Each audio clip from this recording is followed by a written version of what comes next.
The demo for Disgaea 6 released the other day, and so I thought I'd give my impressions of it. If you're clicking on this but don't know about Disgaea, it's an SRPG series known for its wacky atmosphere, customization, and big numbers. Especially true for this new entry, they almost seem a bit inflated. Though the games are set in the same universe and have character cameos and references, unless you picked up D2, you don't need to play previous Disgaea games to get the story of others. I do have rather limited experience with the Disgaea series, but I was still confused by some of the changes, so I actually opened and played the start of 5 again to see what the immediate differences were, and that's mostly what I'm going to be talking about. The most obvious change is the presentation. For the most part, I don't mind the 3D art at all. In battle, the models look super nice and these special moves look pretty good, though they only partially show in the world. But there are a few battle cutscenes that look absolutely awful because there's no facial expression or mouth movements, and they do poses like the kind of anime shock one, but they're floating in midair doing it. I also didn't need to see Cerberus's balls, but they decided to model those. The demo is a couple of chapters long, and so far I like the story, though I knew the gist from the trailer, which is that Zed, a zombie, has cast the spell of super reincarnation on himself to achieve his goal of defeating the god of destruction. It definitely has the humour this series is known for, and I like my the king character you recruit.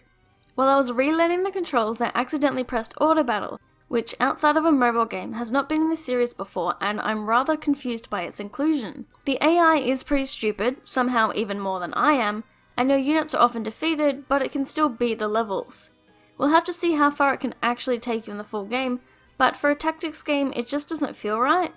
At least it can work as a no-hands grinding tool, as you can auto-restart battles with it on. The next big change is that if a unit is defeated in battle, you don't need to revive them at the hospital anymore. In fact, you can't do that or heal there. It only functions for reward purposes. This is another thing I'm not sure how to feel about, as I assume the game is balanced for it, but it just seems to put less emphasis on strategy. There's some additions like super reincarnation, which units besides Zed can use as well.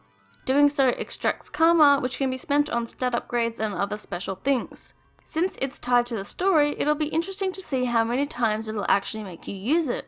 Another change is that the monsters, or at least the Prinny, function more like regular units and use normal equipment. Plus they can just pick up and throw people like the humanoids do.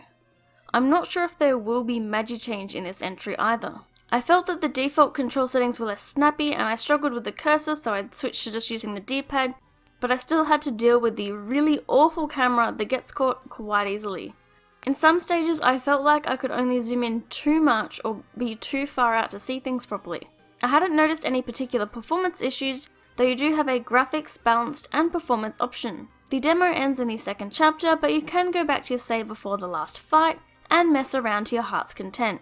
I believe the save carries over to the full game, though you only get one slot. In a way, this demo has made me not sure what I think of it. I'm mostly confused by the hospital changes and auto battle system. Some other changes might not matter as much or become benefits. I'm just wondering how it'll all play out in the full game.